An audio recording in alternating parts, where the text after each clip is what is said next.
नमस्कार बच्चों, आपके अपने YouTube चैनल प्रिंस क्लासेज में हार्दिक स्वागत है। आज इस क्लास में कक्षा 10 गणित की प्रश्नावली 6 त्रिभुज का बेसिक कंसेप्ट समझेंगे। साथ ही प्रश्नावली 6.1 के सवालों को भी हल करेंगे। बच्चों, आप ध्यानपूर्वक इस क्लास को अंत तक देखना, मेरी गारंटी है आपको ये प्रश्नावली भी 100% समझ में आएगी। यदि पिछली 5 प्रश्नावली अब तक आपने नहीं देखी है तो लिंक आपको डिस्क्रिप्शन में मिलेगा, वहां जाके आप जरूर देख लें। ये 2023-24 का जो नया सिलेबस है उसी के अनुसार मैं आपको पढ़ा रहा हूं, जो 2024 बोर्ड परीक्षा के लिए बहुत ही महत्वपूर्ण हो जाता है। तो बेटा आप सभी क्लासों को ध्यान से देखें, और अगर पूरा आप देखते हो और सीरियल से आप पढ़ रहे हो तो इस बात की गारंटी है आप 2024 बोर्ड परीक्षा में 100 में से 100 नंबर ला सकते हो, यदि आपका सपना है 100 में से 100 अंक लाने का। तो चलिए स्टार्ट करते हैं। उससे पहले मैं आपको बताना चाहूँगा कि ये पूरा कोर्स आपको बहुत ही जल्द करवा दिया जाएगा। फिर उसके बाद हम बोर्ड परीक्षा की तैयारी करेंगे, इंपॉर्टेंट क्वेश्चन, सारी चीज़ें आपको मैं बताऊँगा कि पेपर कैसे करना है, किस तरह से सवाल आते हैं, वो सारी डिटेल आपको इस चैनल पर बताई जाएगी। तो यदि आपने अभी तक लाइक नहीं किया है तो लाइक कर दीजिए, अगर चैनल पर नए हो तो सब्सक्राइब कर लीजिए, और साथ ही अधिक से अधिक शेयर करें इन क्लासों को, ताकि गरीब छात्रों तक ये पहुंच सके। क्योंकि हमारे राजस्थान सरकार ने आजकल मोबाइल वितरित कर दिए हैं, तो हर घर में एंड्रॉयड फ़ोन है, नेट भी फ्री है। तो गरीब परिवार के बच्चे जो पैसों की वजह से, आर्थिक तंगी की वजह से कोचिंग नहीं कर पाते हैं, उन छात्रों तक भी हमारी क्लासें पहुंचे और वो बिल्कुल आसान भाषा में इनको समझ सके। तो चलिए स्टार्ट करते हैं। त्रिभुज, देखो बेटा प्रश्नावली का नाम त्रिभुज है, लेकिन एक्चुअल में इसका नाम होना चाहिए था समरूपता। समरूपता मतलब इस प्रश्नावली में हमें पढ़ना है त्रिभुजों की समरूपता के बारे में, यानी कि समरूपता क्या होती है इसके बारे में हमें पढ़ना है। तो समरूपता को समझने से पहले 9th क्लास में हमने पढ़ी थी सर्वांग समता, वहां भी चैप्टर का नाम त्रिभुज ही था, और शायद चैप्टर 6 ही था वो भी, ठीक है, और वो भी नाम त्रिभुज ही था, लेकिन उसमें हमने पढ़ी थी त्रिभुजों की सर्वांग समता। ठीक है, आज हम इसमें पढ़ेंगे त्रिभुजों की समरूपता। तो पहले मैं आपको सर्वांग समता के बारे में थोड़ा सा बता देता हूं, फिर उसके बाद हम पढ़ेंगे समरूपता के बारे में। तो देखो सर्वांग समता क्या होती है। मैंने यहाँ पर 2 आकृतियां बनाई, ठीक है, 2 त्रिभुज बना रहा हूं मैं। एक त्रिभुज तो मैंने ये बनाया, और बेटा दूसरा त्रिभुज मैंने यहाँ पर ये बनाया, ठीक है। अब इस त्रिभुज का नाम दे दिया मैंने ABC, और इसका नाम दे दिया PQR, ठीक है। अब देखो इस त्रिभुज में मान लो ये भुजा 2 सेंटीमीटर है, ये 3 सेंटीमीटर है, और ये 4 सेंटीमीटर है।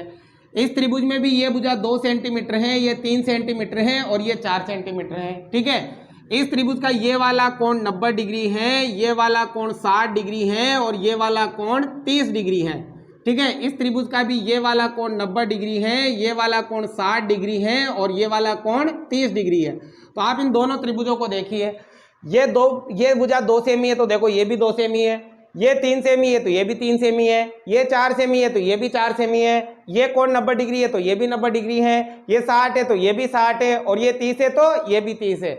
मतलब समान भुजाओं वाली ऐसी 2 आकृतियां जिनकी संगत भुजाएं बराबर हो और संगत कोण भी बराबर हो, तो वो दोनों आकृतियां कहलाती है सर्वांग सम।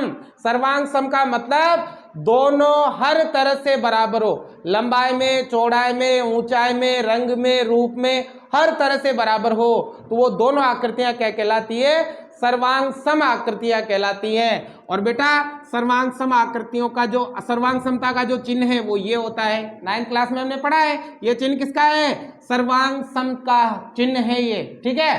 तो देखो ये जो हम पढ़ रहे हैं सर्वांग सम, सर्वांग समता, बताओ 2 आकृतियां कब सर्वांग सम होती है, उनके लिए कितने नियम लगेंगे, 2। सबसे पहला नियम तो उसकी संगत भुजाएं कैसी हो, संगत भुजाएं हो समान या बराबर, संगत भुजाएं समान हो, ठीक है। और दूसरा नियम लगेगा बेटा उनके संगत कोण कैसे हो, संगत कोण भी समान हो। ऐसी 2 आकृतियां जिनकी संगत भुजाएं भी समान हो और संगत कोण भी बराबर हो, तो उन दोनों आकृतियों को हम क्या कहते हैं, सर्वांग सम आकृतियां कहते हैं, ठीक है। अब संगत देखो, संगत से मतलब क्या है, इस भुजा के बराबर यही भुजा होगी, इस भुजा के बराबर ये भुजा, और इस भुजा के बराबर ये भुजा होगी, ठीक है। इस कोण के बराबर ये होना चाहिए, इसके बराबर ये होना चाहिए और इसके बराबर ये होना चाहिए, तभी आकृतियां क्या होती है, सर्वांग सम होती है। अब देखो इन दोनों को लिखते कैसे हैं, इनको लिखेंगे त्रिभुज ए बी सी सर्वांग सम है। त्रिभुज कौन सा, पी क्यू आर, ठीक है। अब देखो ए पे 30 डिग्री है तो इधर पी पे भी 30 डिग्री, बी पे 90 है तो क्यू पे भी 90 और सी पे 60 है तो आर पे भी 60 डिग्री। तो ये दोनों आकृतियां क्या होती है, सर्वांग सम होती है। समझ आ गई बात। अब देखो सर्वांग समता के हमने 5 नियम पढ़े थे, ठीक है। भुजा भुजा भुजा, फिर भुजा कोण भुजा, ठीक है, फिर कोण भुजा कोण, फिर कोण कोण भुजा और एक आर एच एस पढ़े थे ना, एस एस एस है ना, S A S, A S A S और आर एच एस। 5 नियम थे 2 आकृतियों को सर्वांग सम करने के, ठीक है। अब देखो बेटा ये तो बात हो गई सर्वांग समता की। अब देखो मैंने इसके एक और आकृति बनाता हूं मैं, इसको मैं थोड़ी बड़ी बनाऊंगा, ठीक है ना। एक त्रिभुज और बना रहा हूं मैं, थोड़ा बड़ा बना रहा हूं, ठीक है। इसका नाम दे दिया मैंने एक्स वाई जेड, ठीक है। अब मान लो इसकी ये भुजा 4 है, ये 6 है और ये 8 है। ये वाला कोण 90 है, ये वाला कोण 60 है और ये वाला कोण 30 डिग्री है। अब इन दोनों आकृतियों को देखें हम, अब इन दोनों आकृतियों को देखेंगे तो आपको पता चलेगा। देखो ये 2 है तो ये देखो दुगुनी 4 हो गई, ये 3 है तो डबल 6 हो गई, ये 4 है तो डबल 8 हो गई, ठीक है। ये कोण 90 है तो ये भी 90 है, ये 60 है तो ये भी 60 है और ये 30 है तो ये भी 30 है।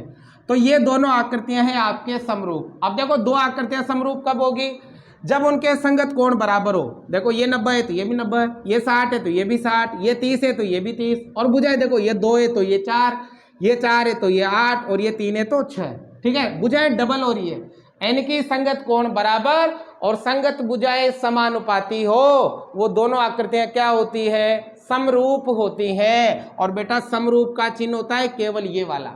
समरूप मतलब रूप में एक जैसी, लंबाई चौड़ाई ऊंचाई अलग अलग हो सकती है लेकिन रूप एक जैसा हो। देखो यहाँ सर्वांग सम मतलब समरूप भी है और बराबर भी है, बराबर का चिन्ह भी आ रहा है, समरूप का चिन्ह भी आ रहा है, ठीक है। अब देखो यहाँ पर संगत भुजाएं समानुपाती का मतलब कैसे, जैसे 2/4 मतलब 1:2, 3/6 1:2 और 4/8 1:2। सारी भुजाओं में अनुपात कितना आ रहा है, 1:2 आ रहा है। तो अगर 2 आकृतियों को सर्वांग सम करना है तो उसके लिए 2 चीजें बराबर होनी चाहिए।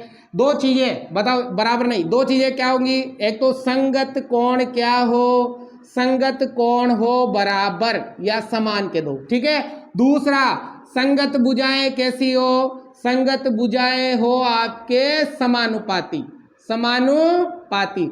अगर ऐसा है तो वो दोनों आकृतियां क्या हो जाएगी, समरूप हो जाएगी। ऐसी 2 आकृतियां समान भुजाओं वाली जिनके संगत कोण बराबर हो, संगत भुजाएं समानुपाती हो, तो दोनों आकृतियां क्या होती है, समरूप होती हैं। अब देखो इनको लिखते कैसे हैं, त्रिभुज उसका नाम लिखो ए बी सी समरूप होगा त्रिभुज। अब देखो इसका नाम तो लिख लिया, इसका थोड़ा सावधानी से लिखना है। ए 30 डिग्री पे है तो इधर 30 डिग्री पे x है, दूसरा 90 पे b है तो b पे y है और तीसरा तो क्या आ जाएगा, z आ जाएगा। तो त्रिभुज ए बी सी किसके समरूप है, x y z के। क्यों, क्यों किसके संगत कोण बराबर है, कोण a बराबर है कोण b के, कोण a बराबर है कोण x के। a किसके बराबर है, x के, b किसके बराबर है, y के, और कोण c किसके बराबर है, कोण C बराबर है कोण Z के। और साथ ही संगत भुजाएं समानुपाती है, मतलब AB/XY, AB/XY मतलब अब अनुपात को हम भिन्न में लिख सकते हैं, बराबर किसके हैं, AC/XZ, AC/XZ बराबर किसके हैं, BC/YZ, BC/YZ के। अगर ये दोनों स्थितियां हैं तो आकृतियां क्या होती है, समरूप होती हैं। अब देखो उदाहरण देख सकते हो, जैसे सर्वांग सम आकृतियों के उदाहरण देखते हैं। एक ही जैसी 2 चीजें, जैसे उदाहरण के लिए हम कुम्हार के पास जाएंगे तो कुम्हार मटकी बनाता है, तो 2 बराबर मटकियां, दोनों मटकियां एक जैसी हैं तो वो दोनों मटकियां क्या है, सर्वांग सम। लेकिन एक मटकी छोटी है और एक बड़ी है, जैसे गड़ा कहते हैं अपन अपनी आम भाषा में, गड़ा और मटकी, तो वो दोनों क्या है, समरूप है। मतलब रूप में तो एक जैसी है लेकिन लंबाई चौड़ाई ऊंचाई अलग अलग है। जैसे आप अपने स्कूल में टेबल देखते हो, टेबल और स्टूल, अगर दोनों टेबल हो बराबर तो वो दोनों टेबल क्या होगी, सर्वांग सम। लेकिन स्टूल और टेबल की बात करें तो स्टूल छोटा होता है, टेबल बड़ी होती है, तो स्टूल और टेबल ये दोनों क्या होते हैं बेटा, समरूप होते हैं। क्या होते हैं, समरूप। तो देखो सर्वांग सम के लिए तो दो चीजें होनी चाहिए, संगत भुजाएं भी बराबर और संगत कोण भी बराबर, तब तो दोनों आकृतियां समरूप सर्वांग सम होती है। और समरूप के लिए संगत कोण भी बराबर और संगत भुजाएं, संगत कोण तो बराबर हो लेकिन संगत भुजाएं कैसी होनी चाहिए, समानुपाती होनी चाहिए, तो दोनों आकृतियां क्या हो जाएगी, समरूप हो जाएगी। और ये समरूप का चिन्ह है, ठीक है। ये वाला चिन्ह किसका है, समरूप का, और ये वाला चिन्ह किसका है, सर्वांग सम का, ठीक है। उम्मीद करता हूं आपको समझ में आया होगा समरूपता क्या होती है। अब देखो बेटा, इसके बाद आपके तीन आकृतियां ऐसी होती है जो हमेशा समरूप होती है, उन्हें आपको समरूप करने की आवश्यकता नहीं है, वो परमानेंट समरूप होती है, पहले से समरूप होती है, ठीक है। जैसे सबसे पहली आकृति है व्रत। क्या है बेटा, व्रत। व्रत कोई कितने भी व्रत हो, सारे के सारे व्रत क्या होते हैं, समरूप होते हैं। जैसे उदाहरण के लिए मैंने आपसे कहा कि आपको व्रत बनाने, अब कक्षा में 50 या 100 छात्र हैं तो वो व्रत बनाएंगे। अब मैंने ये नहीं कहा कि 5 सेमी त्रिज्या का बनाना है या 3 का बनाना है, मैंने केवल ये कहा है कि व्रत बनाना है। तो क्या करेगा, कोई प्रकार लेगा, कोई विद्यार्थी कोई बड़ा व्रत बनाएगा, कोई छोटा व्रत बनाएगा, कोई छोटा व्रत बनाएगा, लेकिन बनाएगा तो क्या, व्रत ही बनाएगा। और सबकी त्रिज्याएं क्या होगी, अलग अलग होगी, क्योंकि मैंने त्रिज्या के लिए कहा ही नहीं है, ठीक है। तो ये सभी व्रत क्या होते हैं, समरूप होते हैं। अगर परीक्षा में आ गया कि सभी व्रत कैसे होते हैं तो आप लिखोगे समरूप, उन्हें आपको सिद्ध करने की जरूरत नहीं है। दूसरी है बेटा वर्ग। दूसरी क्या है, वर्ग। अब मैंने तुमसे कहा कि आप सभी विद्यार्थियों को वर्ग बनाना है, तो आप सब जानते हो कि वर्ग की चारों भुजाएं बराबर होती है और प्रत्येक कोण 90 डिग्री का होता है, ठीक है। तो क्या करेगा, कोई विद्यार्थी तो बड़ा वर्ग बनाएगा, ठीक है, कोई विद्यार्थी छोटा वर्ग बनाएगा, कोई विद्यार्थी और छोटा वर्ग बनाएगा जिसका प्रत्येक कोण 90 डिग्री का होगा और भुजाएं क्या होगी, बराबर। मान लो कोई ने 4 सेमी भुजा का बनाया, किसी ने 3 सेमी भुजा का बनाया, किसी ने 2 सेमी भुजा का बनाया, लेकिन बनाएंगे तो क्या, वर्ग ही बनाएंगे। तो सभी वर्ग भी क्या होते हैं, समरूप होते हैं। और बेटा तीसरी आकृति है समबाहु त्रिभुज। समबाहु त्रिभुज, सभी जो समबाहु त्रिभुज होते हैं वो भी क्या होते हैं, समरूप होते हैं। अब समबाहु त्रिभुज किसे कहेंगे बताओ, जिसकी तीनों भुजाएं बराबर हो। अब मैंने कहा समबाहु त्रिभुज बनाना है तो क्या करोगे, समबाहु त्रिभुज बनाओगे तो सभी भुजाओं बराबर कर दोगे, कोई बड़ा बनाएगा कोई छोटा बनाएगा, ठीक है। लेकिन बनाओगे तो क्या, समबाहु त्रिभुज बनाओगे, और समबाहु त्रिभुज का प्रत्येक कोण कितने डिग्री का होता है, 60 डिग्री का होता है। छोटा हो चाहे बड़ा हो, प्रत्येक कोण कितने डिग्री का होता है, 60 डिग्री का होता है, और सभी भुजाएं क्या होती है, बराबर होती हैं, ठीक है। तो ये तीन आकृतियां ऐसी हैं जो परमानेंट क्या होती है, समरूप होती है। इनमें आपको ये नियम भी लगाने की आवश्यकता नहीं है। तो अगर आपसे पूछा जाए परीक्षा में ऐसी 2 या 3 आकृतियों के उदाहरण बताओ जो समरूप होती है, तो एक तो है वर्ग, एक है वर्ग, और एक क्या है, समबाहु त्रिभुज, ठीक है। उम्मीद करता हूं आपको समरूपता के बारे में समझ में आ गया होगा। तो बेटा इस प्रश्नावली में मैं त्रिभुजों की समरूपता के बारे में ही पढ़ना है, ठीक है। तो एक बार फिर देखो, ऐसी 2 आकृतियां जिनके संगत कोण भी, संगत भुजाएं भी बराबर हो और संगत कोण भी बराबर हो, वो दोनों आकृतियां कहलाती है सर्वांग सम। और ऐसी 2 आकृतियां जिनके संगत कोण बराबर और संगत भुजाएं समानुपाती हो, वो कहलाती है समरूप। क्या कहलाती है, समरूप। 2 त्रिभुज समरूप कब होंगे, जब उनके संगत कोण बराबर हो और संगत भुजाएं क्या हो, समानुपाती। और समरूप का चिन्ह ये है, और समरूपता को हम इस तरह से लिखेंगे, त्रिभुज ए बी सी समरूप है त्रिभुज एक्स वाई जेड के। और ये 3 आकृतियां मैंने आपको बताई है जो हमेशा क्या होती है, समरूप होती है। उम्मीद करता हूं आपको ये समझ में आ गया होगा। अब प्रश्नावली 6.1 के सवालों को हल करेंगे, वहां से बोर्ड परीक्षा में आपको 1 नंबर मिल जाएगा। बेसिक ही है वो भी आपके, पहले उतारो आप इन्हें। अब देखो बेटा प्रश्नावली 6.1 ध्यान से समझना, बहुत ही आसान है और ये नंबर दिलाएगी आपको बोर्ड परीक्षा में। प्रश्नावली का बेसिक कंसेप्ट अगर समझ में आ गया ना, तो ये सवाल आप खुद ही कर सकते हो, मुझे आपको बताने की आवश्यकता नहीं पड़ेगी।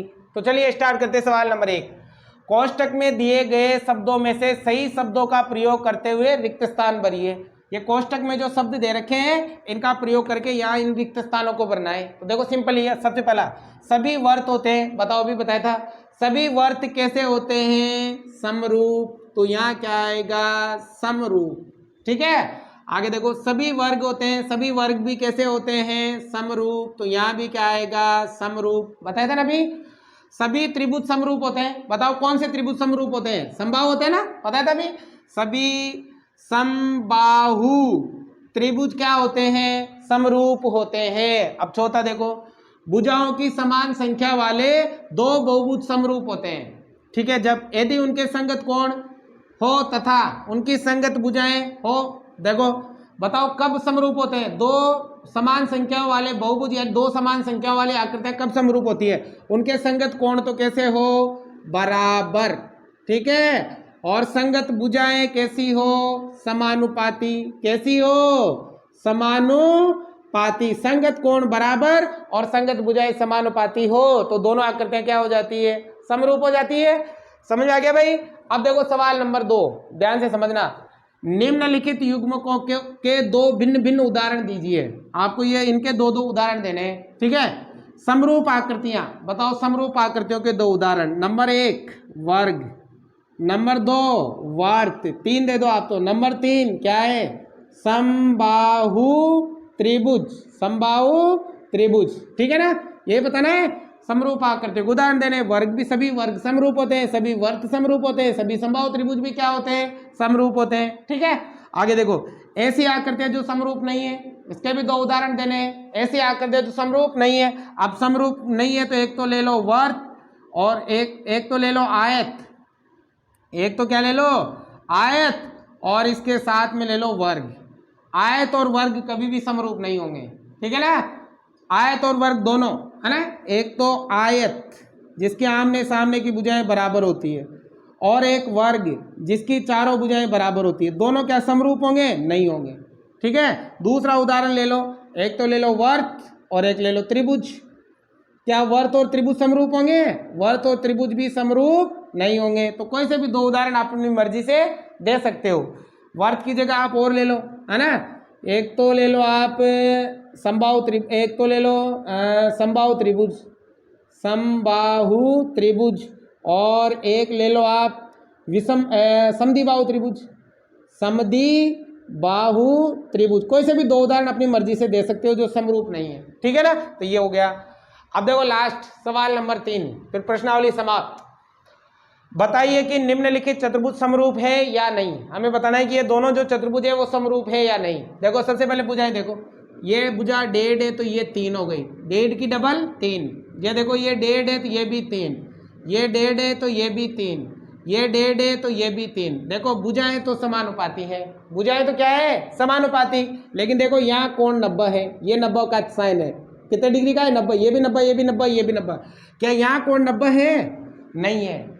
यानी कि संगत भुजाएं तो समानुपाती है लेकिन संगत कोण बराबर नहीं है। और मैंने क्या बताया था, दो समान भुजाओं वाली आकृतियां तभी समरूप हो सकती है जब संगत कोण भी बराबर हो और संगत भुजाएं भी समानुपाती हो। यहाँ एक नियम तो काम कर रहा है, संगत भुजाएं तो समानुपाती हैं लेकिन संगत कोण बराबर नहीं है। इसका मतलब ये दोनों त्रिभुज समरूप नहीं है। तो हम लिख सकते हैं चतुर्भुज, क्या नाम है, PQRS समरूप नहीं है। किसके, चतुर्भुज ABCD के। क्योंकि संगत कोण बराबर नहीं है, इसलिए ये दोनों चतुर्भुज समरूप नहीं है। देखो अगर केवल मैंने ये वाला ही चिन्ह लिखा तो समरूप का, और इसमें ऐसे लगा दिया तो ये समरूप नहीं है। तो बेटा उम्मीद करता हूं प्रश्नावली समझ में आ गई होगी। आप इसका स्क्रीनशॉट ले लें। इसके बाद हम इस प्रश्नावली की प्रमेय 6.1 और प्रमेय 6.2 को हल करेंगे। प्रमेय नंबर 6 तो थेल्स प्रमेय और 6.2 उसका विलोम है। तो कल वाली क्लास में मैं आपको दोनों प्रमेय कराऊंगा और फिर उसके बाद इस प्रश्नावली के सवालों को हम बारी बारी से हल करेंगे। उम्मीद है आपको अच्छी तरह से समझ में आ रहा होगा। फिर भी अगर कोई डाउट हो, कहीं मिस्टेक हो जाती है तो आप मुझे कमेंट करके जरूर बताइएगा। Thank you watching for this class.